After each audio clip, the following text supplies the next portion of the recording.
Hello and welcome back. आज हम physical aspect पर फोकस करेंगे। हमने जब न्यूट्रिशन की बात की थी तब हमने कहा था कि हम डेंटल इश्यू को भी हैंडल करेंगे। तो आज का टॉपिक है डेंटल सपोर्ट फॉर सीनियर्स। मैं स्वागत करती हूँ डॉक्टर दीक्षा बत्रा का। Doctor is an internationally trained prosthodontist and implantologist with a decade of experience in pain-free dentistry. She runs Smile Essentials Dental Clinic. She is also a recipient of several awards and the founder of Angel Dentists Network, which is India's first dental NGO. She has also founded the RYS University, which is a landmark concept in dental education. आपका स्वागत है doctor. Thank you so much for having me here, Sonam ji and Minaz ji. I've been looking forward कि ये talk कब होगा so that हम बहुत ही senior citizen से contact करने की कोशिश में रहते हैं क्योंकि I think at that age they need that support, both dental as well as psychological. तो हम हमेशा हैं उनके लिए. So I'm looking forward to some of the questions we can address today. Thank you, doctor. Thank you for coming to our platform. My first question to you, doctor, is what are the general dental issues that seniors face? Right so हमारे पास काफ़ी senior citizens आते हैं and I think the most number one complaint जो उनकी होती है is missing teeth because couple of decades ago एक कॉमन डेंटल प्रैक्टिस हुआ करता था कि थोड़ा भी दांत में इशू हो तो दांत निकाल दिया जाए. सो आज की तारीख में नॉर्मली हमारे सीनियर सिटीजन्स बहुत ही टॉलरेंट होते हैं, उन्हें ज़्यादा दर्द वगैरह की इश्यूज नहीं होते, लेकिन जब दांत नहीं होते तो चबाने की जो तकलीफें होती हैं उनको सबसे ज़्यादा वो परेशानी देती है. तो काफ़ी तो मैं कहूँगी बहुत रेजिलिएंट होते हैं, जैसे बहुत एंड स्टेज तक ही वो कंप्लेन करते हैं because they try not to cause any new problems अपने बाकी हेल्थ प्रॉब्लम्स को ध्यान में रखते हुए. तो उन्हें लगता है कि डेंटल हम थोड़ा बाद में ही करें, अगर बहुत बड़ा इशू है तो ही करें. तो आज मैं ये प्लेटफॉर्म पे ये भी कहना चाहूंगी उनको कि डेंटल इशू जब पहले ही आता है, जैसे आपका एक दांत अगर मिसिंग है तो सबसे पहले उसको रिप्लेस करा दीजिए.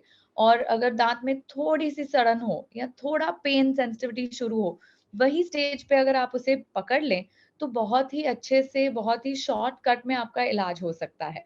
तो लास्ट में वेट मत कीजिए. एक और कॉन्सेप्ट है मोस्ट सीनियर सिटीजन्स का, वो है कि अब ठीक है, अब लाइफ कितनी बाकी है तो रहने दीजिए, कुछ नहीं करना है. पर आज हम देख रहे हैं कि लाइफ एक्सपेक्टेंसी कितनी बढ़ गई है. तो अगर वो 60-70 की उम्र में कुछ ट्रीटमेंट करा लेते हैं, वो 90-100 तक वो सर्वाइव हो जाती है वो ट्रीटमेंट. तो number one I would say is always missing teeth, उनका सबसे बड़ा कंप्लेन. All right. अगर दांत मिस है, the teeth are missing, so Yes. how do we deal with it? Options क्या हैं? So we have many options, like I would say, from dentures to implants. तो सबसे पहला ऑप्शन ऑफ कोर्स जो as old रहा है, दांत missing होने के लिए डेंचर बिठाया जाता था.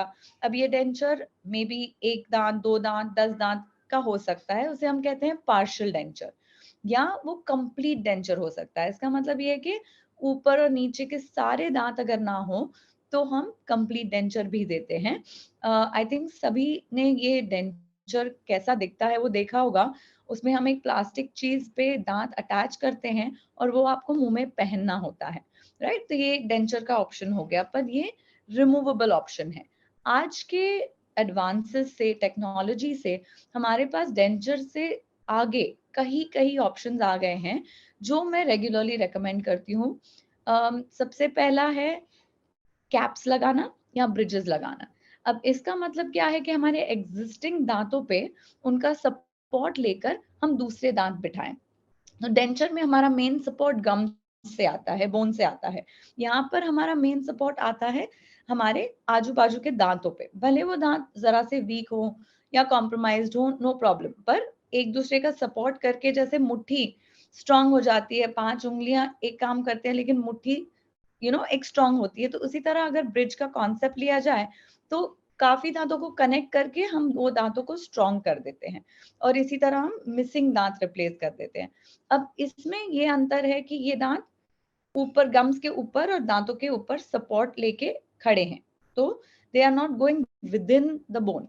अब ये तीसरा ऑप्शन है जो बिल्कुल हमारे नेचुरल टीथ की तरह होता है, जिसमें हम, जिसे हम डेंटल इम्प्लांट्स कहते हैं, जिसमें हम दांत की जड़ और फिर दांत की कैप उस हिसाब से बिठाते हैं जैसे एग्जैक्ट हमारे दांत में दांत का शेप है। सो जस्ट द वे हमारे दांतों में एक रूट होता है और एक टॉप क्राउन होता है, उसी तरह इम्प्लांट में एक रूट होता है और उसके ऊपर कैप लगती है, तो इसे हम डेंटल इम्प्लांट्स कहते हैं। और ये भी कंप्लीटली एक फिक्स ट्रीटमेंट है। अब डेंटल इम्प्लांट्स एक भी हो सकता है, या अगर हम 6 से 8 इम्प्लांट जॉ में डालें, इससे आपके पूरे के पूरे 32 दांत हम लोग लगवा सकते हैं। तो ये कंप्लीटली एक फिक्स्ड ऑप्शन हो जाता है। इम्प्लांट्स में भी डेंचर लगता है, तो अगर आपको मान लीजिए सिर्फ 2 इम्प्लांट लगाने हैं, उसके सपोर्ट से डेंचर बनाना है, तो वो भी इम्प्लांट सपोर्टेड डेंचर कहलाता है। और ये काफी एक टाइट डेंचर होता है। जैसे लॉट ऑफ सीनियर्स कंप्लेन कि हमारा डेंचर लूज हो गया, राइट? आपने सुना होगा ये कि डेंचर की फिटिंग खराब हो गई, लूज हो गया। तो अगर आप नीचे से इम्प्लांट लगवाते हैं और ऊपर से डेंचर, तो आपको ये ग्रिप बहुत लंबे समय तक टाइट रहेगी। तो ये हमारे 4 ऑप्शंस हैं, विच रेंज के आपका एक दांत मिसिंग है कि आपके सारे जॉ में दांत नहीं है, हमारे पास वैरायटी ऑफ ऑप्शंस हैं आपके लिए। सो समटाइम्स सीनियर्स कंप्लेन करते हैं कि जब वो डेंचर्स पहनते हैं फिर भी वो चू नहीं कर सकते hard things, so is that usual for dentures और is there something wrong with the dentures?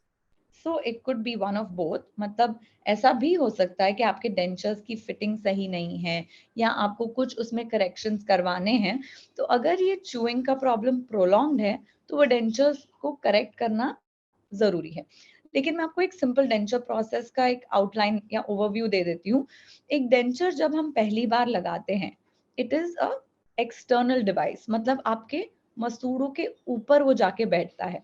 तो जैसे हमारे दांतों में नर्व्स हैं, वेसल्स हैं जो कंट्रोल करते हैं हमारी मूवमेंट्स को, और हमें एक सेंसेशन होता है कि हमारे दांत कहाँ जा रहे हैं, कैसे चबा रहे हैं, कितना प्रेशर लग रहा है, अगर कुछ पत्थर वगैरह आ गया उसमें, तो हमें इमिडिएटली समझ में आ जाता है और हम वो पत्थर निकाल सकते हैं, राइट? अब डेंचर कैसा डिवाइस हो गया, उसमें कोई इनर्वेशन नहीं है, कोई नर्व्स नहीं है, ब्लड वेसल्स नहीं है, उसमें कोई सेंसेशन नहीं है।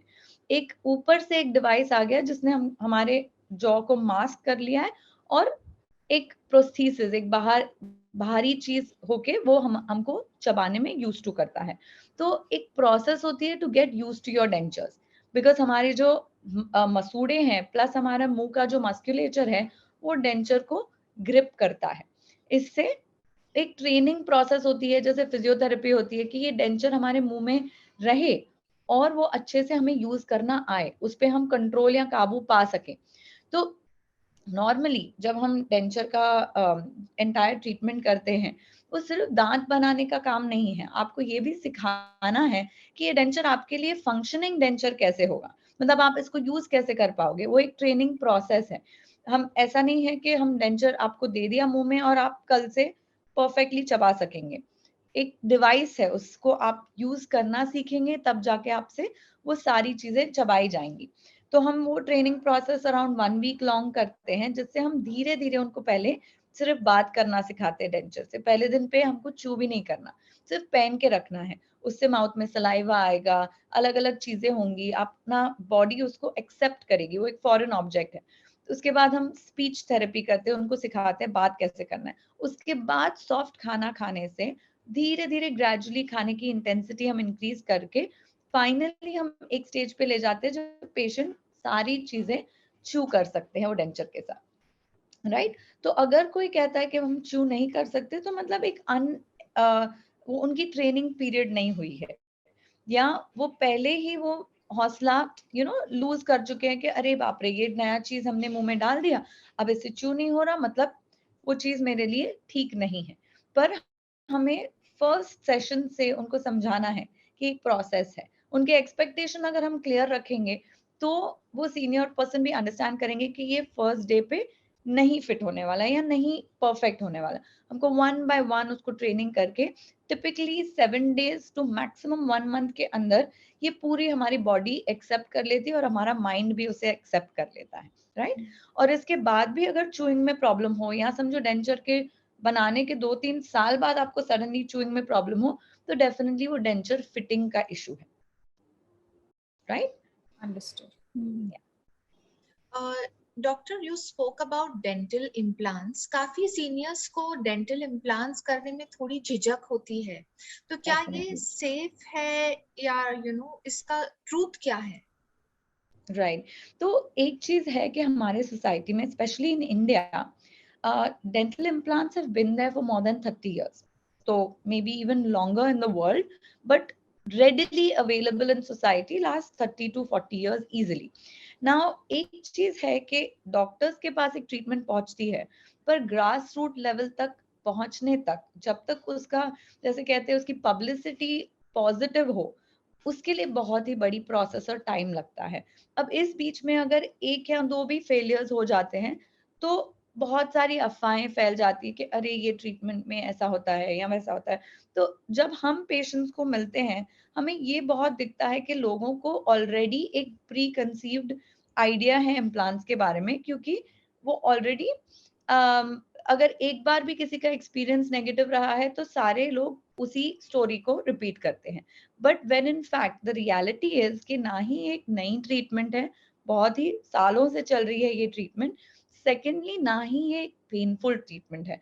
बिकॉज मैं अपने पेशेंट्स को भी बहुत समझाती हूँ कि जब हम दांत निकालते हैं, उसमें जितना भी पेन हम एक्सपीरियंस करते हैं, जितना डिस्कम्फर्ट एक्सपीरियंस करते हैं, उससे 1/10 is what the implant will cause you. क्यों? क्योंकि यहाँ पर जब हम दांत पुल करते हैं, वहां पर आदमी को पेन होने का चांसेस हो सकता है, बट जब हम इम्प्लांट प्रिसाइसली फिट करते हैं एग्जैक्ट मेजरमेंट के हिसाब से, तो वो एक फिटिंग होती है और हमारी बॉडी को पता भी नहीं चलता है कि कुछ इंजरी हुई है, क्योंकि हमने एग्जैक्ट उतने उतने डायमेंशन का जगह बनाई है और उसी जगह को हमने ब्लॉक कर दिया है इम्प्लांट से। तो जब आपकी बॉडी वुंड हील करने जाती है, घाव को भरने जाती है, कुछ भरने के लिए है ही नहीं वहां पर, राइट? तो जिस लोकल एनेस्थीसिया से आप फिलिंग करवाते हैं, वही सेम लोकल एनेस्थीसिया, वही सेम जो सुन करने का प्रोसेस है, उसी से हम इम्प्लांट जैसी सर्जरी भी कर लेते हैं।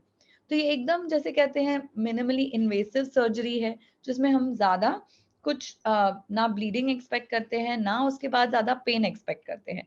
नाउ ऑल दिस मैंने जो आपको कहा एक टिपिकल इम्प्लांट सिनारियो है। हर एक के मुंह में अलग सिचुएशन होता है। कभी हमें वहां पर बोन भी बनाना पड़ता है, हड्डी भी ऐड करनी पड़ती है, कभी गम्स को थोड़ा और सपोर्ट देना होता है। तो ये जो अलग अलग प्रोसीजर्स करने होते हैं, तो आपके डॉक्टर का काम है आपको हर प्रोसीजर का रिस्क और बेनिफिट बताना। बिकॉज इम्प्लांट एक मेन प्रोसीजर है, पर उसके अराउंड अगर 2-3 छोटे प्रोसीजर्स करने पड़े ड्यूरिंग दैट टाइम, तो आपको वो सिखाना और समझाना बहुत इंपॉर्टेंट है कि आपको पता होना चाहिए क्या होने वाला है आगे।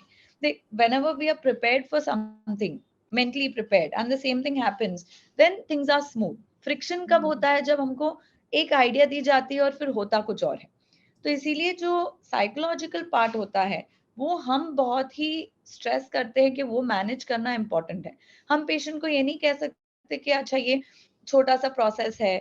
उनको जितना हम डिटेल दे सकें और जितना डिस्क्राइब कर सके कि ये होने वाला है, उतना हम कम सरप्राइजेस एक्सपेक्ट करते हैं और उतना कोऑपरेशन एक्सपेक्ट करते हैं पेशेंट से, बिकॉज उनको पता है अब एक एक स्टेप पे क्या होने वाला है। तो there is no shock, there is no fear.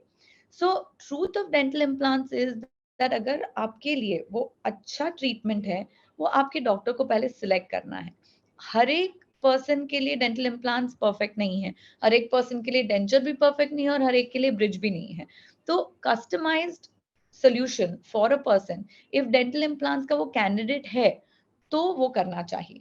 अगर वो गलत प्रोसीजर किया जाए गलत पेशेंट पे, तो कोई भी प्रोसीजर सक्सेस नहीं होगा, right? So that's what we see, that a mismatch of case selection can happen, which is why then there is a little bit of fear attached to it, right? Also pain control अच्छा होना चाहिए। अगर मैं आपका filling भी without pen, without anaesthesia करूं, तो आपको वो फिलिंग भी इतनी डिफिकल्ट लगेगी। उसी तरह अगर हम इम्प्लांट कर रहे हैं, एज लॉन्ग एज आपको पता भी नहीं चले, आपको वहां पर टोटली सुने, आपको थोड़ा भी उसमें तकलीफ नहीं होना चाहिए, वो रिस्पॉन्सिबिलिटी हमारे एज अ डेंटिस्ट होनी चाहिए। Then we can eliminate fear. So communication, good information, and secondly good pain control. These are two ways कि हम एक dental implant का successful treatment आपके लिए कर सकते हैं. Oh, thank you. That was a very detailed explanation, much needed. Thank you. So, if you were to tell us, what is the regular care that every senior should take for their dental hygiene? Right. So I feel as today all of us across ages never received a talk on how to look after our teeth. We largely go by maybe something we see on TV in an ad, the next best thing our friends told us, or maybe something that in your dental visit you just casually discussed with your dentist. So I feel whether it's a young person or it's an old person, they need to be taken through those critical steps, which at all ages will keep their teeth intact. So now the world is moving towards prevention and minimal invasion, right? हमको ज़्यादा treatment करनी ही नहीं है, right? हमको उसी patient को treatment करनी है जिसको ज़रूरत है. जितना हो सके अगर हम avoid कर ले, prevention is better than cure जैसे कहते हैं. तो यही मैं एडवाइस अपने सीनियर सिटीजन को भी देना चाहूंगी कि एक 5 स्टेप प्रोसेस सिंपली फॉलो कीजिए. मे बी हमें इतना सिंपली वो बताया नहीं गया है, तो हम लोग कभी एक स्टेप करते, कभी 2 स्टेप्स करते, कभी 3 स्टेप करते अगर मूड है तो. पर अगर आप ये 5 के 5 स्टेप्स बहुत ही जल्दी 5 मिनट्स के अंदर ये 5 स्टेप्स हो सकते हैं, अगर आप ये फॉलो करें तो आपको डेंटिस्ट के पास जाने की जरूरत नहीं पड़ेगी. हमारे पास हर पेशेंट में 32 टीथ है और इतने सारे पेशेंट्स हैं, तो हमको ये नहीं चाहिए कि आप ही बार बार एक जन हमारे पास वापस आते रहें. तो जितना हो सके अगर आप मैनेज करते हैं तो it's much better for all of us. So the first step in that series is flossing. So आप सोचोगे ब्रशिंग ज्यादा इंपॉर्टेंट है या पहले की जाती है? नहीं, सबसे पहले आप फ्लॉसिंग कीजिए. अब फ्लॉसिंग कई तरीके की होती है.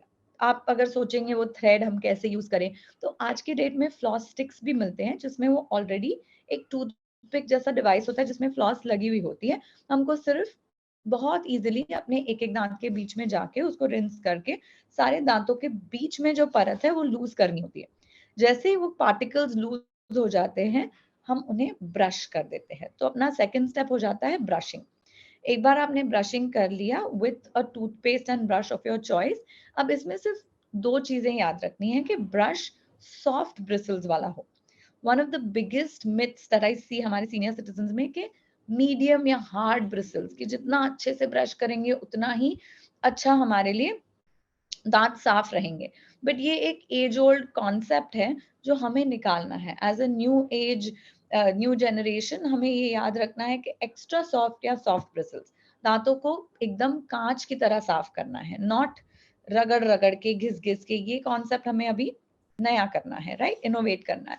तो ये चीज आप याद रखिए. ब्रश, बिकॉज सब मुझे पूछते कौन सा ब्रश यूज किया जाए, तो एज लॉन्ग एज आपके चॉइस का ब्रश यूज कीजिए, लेकिन वो सॉफ्ट ब्रिसल्स वाला हो.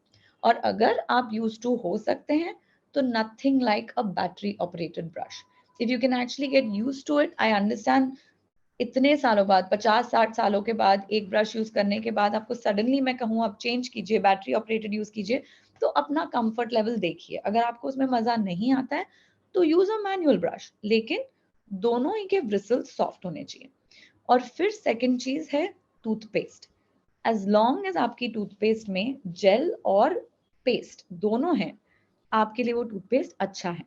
हाँ, अनलेस आपके पास सेंसिटिविटी या ऐसे कोई भी पर्टिकुलर कंप्लेंट है तो आपके डेंटिस्ट आपको मेडिकेटेड टूथपेस्ट अलग से देंगे. नहीं तो my recommendation always is a combination of gel and paste. Paste आपके दांतों को कैविटी फ्री रखेगी, पॉलिश रखेगी, और जेल आपको फ्रेश ब्रेथ देगी और आपके मसूड़ों की हेल्थ मेंटेन करेगी. तो ये हमारा सेकंड स्टेप हो गया of using your toothbrush and toothpaste. After this, I want you to move on to tongue cleaning.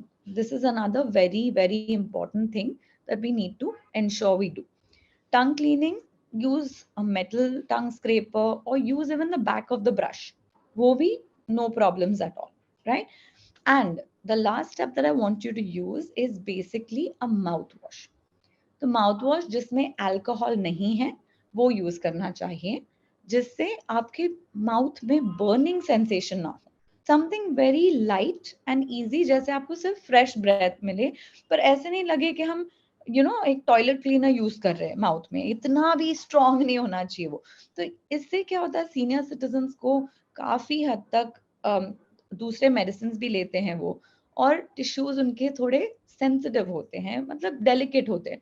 अगर हम स्ट्रॉन्ग माउथ वॉश यूज करेंगे तो वो बर्निंग सेंसेशन की वजह से वो यूज नहीं कर पाएंगे. तो एक माइल्ड माउथ वॉश, या तो अगर स्ट्रॉन्ग यूज कर रहे हैं तो उसको डाइल्यूट करके आप यूज कीजिए. तो ये सारे स्टेप्स अगर आप फॉलो करते हैं तो डेंटिस्ट से मिलने की आपकी जो गुंजाइश है मतलब बहुत ही कम हो जाएगी. जितने दांत आपके हैं, मान लो आपके दांत निकाले भी गए हैं पहले, जितने हैं वो तो अच्छे रहेंगे, right? All right. So that's our 5-step cleaning process. All right, that was very detailed. Thank you for that. Doctor, एक और प्रॉब्लम सीनियर सिटीजन्स को होता है, उनका मुंह सूख जाता है, माउथ ड्राइनेस. उसका क्या ट्रीटमेंट है? You're very right, because क्या होता है, एज के साथ हमारे medications बढ़ जाते हैं. Even a fairly healthy senior citizen might be taking a basic course of medication, long term. तो medications are one of the main cause जिसकी वजह से हमारा ड्राइनेस ऑफ माउथ होता है. पहले मैं आपको कॉजेज बताऊंगी और फिर उनके सोल्यूशन, सो दैट जो भी हमारे व्यूअर्स हैं जो सुन रहे हैं वो कनेक्ट कर सकते हैं कि ये चीजें उनके लिए एप्लीकेबल हैं कि नहीं. दूसरा एक चीज जो अभी मैंने आपको बताया वो है mouth wash, like abuse of mouth wash, something which is very strong. उसके वजह से भी ड्राइनेस ऑफ माउथ होती है. Specially alcohol based mouth washes cause that dryness of mouth. Then the third thing can be that हमारा age के साथ saliva producing capacity कम हो गया है, which is a natural process as well. So धीरे धीरे वो कैपेसिटी कम हो गया, इसीलिए हमारा माउथ ड्राई होता है. And last cause of course is dehydration, कि हम ज्यादा पानी नहीं पी रहे. और ऑफ लेट एक नया कॉज है, वो है मास्क पहनना. बहुत ही ज्यादा ओवर बहुत लंबे ड्यूरेशन के लिए जब हम मास्क पहनते हैं तो ऑटोमेटिकली हमारा माउथ ड्राई होने लगता है. एंड एक माउथ ब्रीदिंग भी होती है जिससे हमारा माउथ ड्राई हो सकता है. अगर हम सांस मुंह से लेने की आदत है तो डेफिनेटली ये सब कॉजेस की वजह से, चाहे हम सीनियर हो या मिडिल एज हो या इवन यंग चिल्ड्रन में, हम ये ड्राइनेस ऑफ माउथ देखते हैं. तो सबसे इजी सोल्यूशन उसका है कि आप अगर हाइड्रेशन बढ़ाएं, जैसे अपना पानी इनटेक अगर आपका 1 लीटर 2 लीटर्स है उसको डबल कर दीजिए, राइट? या at least start with basic steps. 3 या 4 ग्लास आप ज्यादा लीजिए. एक और चीज है जो हाइड्रेशन में आपको हेल्प करेगी कि इक्वल ड्यूरेशन पे आप पानी पीते रहिए. ना कि आपने सुबह को 1 लीटर पी लिया, रात को 1 लीटर पी लिया तो आपका माउथ ड्राई ही रहेगा. Frequent sips of water, well hydrated, balanced sort of diet, ये आपको बहुत हेल्प करेगी. अब सेकेंड सोल्यूशन हम जो काफी एल्डर्स को बताते हैं वो है लोजेंजेस. तो कुछ भी खट्टा या जैसे कैंडी पीस जो आप चूसते रहें, जिससे आपका सलाइवरी सिक्रीशन स्टिम्युलेट हो जाए. तो अपने नेचुरल प्रोसेस से ही आपका ये मैक्सिमाइज होगा कि जितना भी आपका बॉडी प्रोड्यूस कर सकती है वो करेगी. और तीसरा, मेडिकेशन सब्स्टिट्यूट. तो अगर हो सके तो आप अपने डॉक्टर से पूछ के इस तरह के मेडिकेशन लीजिए जो आपके माउथ को नेगेटिवली अफेक्ट ना करें. बिकॉज ड्राइनेस ऑफ माउथ से अगर प्रोलॉन्ग पीरियड तक ये ड्राइनेस ऑफ माउथ हो तो काफी इरिटेशंस बढ़ सकते हैं मुंह में, और फंगल इन्फेक्शंस भी हो सकते हैं. तो एक तो आपका खाने की जो स्वाद होता है वो बिल्कुल कम हो जाता है. आपको कुछ कुछ चीजें खाने में बर्निंग सेंसेशन होता है, डिस्कम्फर्ट होता है, आप निगल नहीं सकते उसको प्रॉपर्ली, बिकॉज सलाइवा एक ऐसी चीज है जो हमें बहुत ही जरूरी है. हमारे डाइजेशन प्रोसेस का फर्स्ट स्टेप है कि वो माउथ में ड्राइनेस ना हो और हमारा सलाइवा बराबर प्रोड्यूस हो. तो ये 3 चीजें करने से आपको नेचुरल वे में आपका सलाइवरी सिक्रीशन बढ़ सकता है. अगर ये ना हो और मतलब इनसे भी आपको फायदा ना हो तो हम कुछ दवाइयां देते हैं जिससे हम एक्सटर्नली मतलब अपने बॉडी को और पुश करते हैं ये सलाइवा प्रोड्यूस करने को, right? So these are some of the 4 ways that हम कहते हैं ड्राइनेस ऑफ माउथ प्रिवेंट भी हो सकता है. और एक लास्ट चीज है, अगर आप मुंह में कुछ पहनते हैं जैसे डेंचर, या ऐसा कोई भी प्रोस्थेसिस, आपको वो भी देखना है कि आपके वो सलाइवरी सिक्रीशन को कम नहीं कर रहा। जैसे पूरा डेंचर पहनने से यूजुअली आदमी ज्यादा सलाइवेट करता है initially, but if not clean properly, if not properly position, तो ये सलाइवा कम भी हो सकता है उसकी वजह से। Okay doctor, can you tell us something about your NGO? I am sure हमारे कोई थोड़े व्यूअर्स होंगे जिनको ये जानकारी काम में आएगी। Definitely. Thank you for asking. And I would love to elaborate on this idea. जैसे आप कह रहे थे कि आपने एक स्पार्क आया, एक आइडिया आई और आपने ये चैनल स्टार्ट किया, तो ऐसे कॉलिंग कहते हैं कि हाँ बस हमें कहीं से तो वो मैसेज आया है कि हमें ये काम करना है। तो इसी तरह ये एनजीओ का कॉन्सेप्ट इस तरह से हुआ कि जैसे कि आप जानते हैं कि dental care sometimes can become unaffordable for certain sections of society. तो हमारा कॉन्सेप्ट ये था कि एनजीओज बहुत सारे हैं, बहुत लोग अच्छा काम कर रहे हैं, लेकिन ये स्पेशलाइज्ड डेंटल काम कोई नहीं कर पा रहा, बिकॉज मे बी वो नॉलेज नहीं है, वो स्पेशलिटी नहीं है। तो हमारा अगर एक स्किल है, वो है हमारी डेंटिस्ट्री का स्किल। अगर हम ये मासेस तक पहुंचा सके तो बहुत ही लोगों का फायदा होगा। सो ये जो सो कॉल्ड अनअफोर्डेबल ट्रीटमेंट्स हैं, हम उसे एक तो अफोर्डेबल कर देते हैं, which is completely free of cost, and secondly we give it doorstep. तो जहां पर भी वो स्लम्स हैं, जहां पर भी वो अनअफोर्डिंग पॉपुलेशन है, जैसे कि ऑर्फनेजेस या चैलेंज्ड पॉपुलेशंस, हम वहां पर जाकर जैसे फिजिकली चैलेंज या विजुअली चैलेंज या इवन सेक्स वर्कर्स या anyone who is marginalised by society, even children who have parents below the poverty line, के उनको कोई सोर्स ऑफ इनकम नहीं है, तो हम ये सारे पॉपुलेशंस के साथ जाके वहां पर डेंटल ट्रीटमेंट करते हैं, completely mobile, completely at their doorstep, and also followed up with regular recalls। क्योंकि हम अगर उन्हें एक बार ट्रीटमेंट दे दें और उनको अवेयरनेस नहीं दें कि आपको अपने दांत कैसे संभालने हैं, क्या करना है, उनको मीन्स नहीं दें, toothpaste, toothbrushes, oral hygiene aids नहीं दें, तो हम कुछ फायदा नहीं कर रहे हैं उनके लिए। हम वापस उनके लिए वही प्रॉब्लम्स क्रिएट कर रहे हैं जो हम सॉल्व करने गए थे। तो हमारा NGO right from the starting point of checkups to awareness building to providing oral hygiene aids to them to actually carrying out the entire treatment, चाहे वो डेंचर बनाना हो या छोटी कैविटीज क्लीन करना हो या रूट कनाल्स करना हो, दांत निकालना हो, सारी चीजें मैं और हमारे टीम ऑफ डॉक्टर्स जाके डोर स्टेप वहां पर डिलीवर करते हैं। और इसके लिए I have been very very fortunate कि I think over 1,000 dentists across the country have been, volunteering with me from time to time to deliver this, because मैं अकेले तो ये सब काम नहीं कर सकती। तो ये सारी हमारी teams right from Bombay, which is our base, वहाँ पर ये treatment चलती है। और we went to Delhi, we went to Ladakh once to specially work with people there, because वहाँ पर तो बिल्कुल dental treatment की access नहीं है। So we've done Pune, we've done different areas that we have been able to isolate कि यहाँ पर need है। So this is all about the NGO, and if anybody would like, these are usually हम funds भी नहीं लेते, but ज़्यादा करके हम donations in the form of toothbrushes, toothpaste, directly जो हमको equipment या materials चाहिए होते हैं, हम वैसे उस फॉर्म में डोनेशन लेना चाहते हैं, जैसे एक ट्रांसपेरेंसी भी मेंटेन हो, और जो हमको जिसकी जरूरत है हम डायरेक्टली वो चीज में डोनेशन लें। So this is how we operate. And हमारी एक वैन है जो अलग अलग जगहों पर जाके ट्रीटमेंट डिलीवर करती है। तो कोविड की वजह से of course we were hit badly, because हम ये क्लस्टर्स स्लम्स में नहीं जा पा रहे थे, लेकिन as things are opening up, we hope to resume all our efforts. That's absolutely wonderful. Thank you. And your talk was absolutely fantastic. Thank you so much, Doctor, for your time and your guidance. And I urge all the senior citizens कि जो भी आपको dental problems हैं, please go ahead and visit your dentist. कोई बात के लिए डरिए नहीं.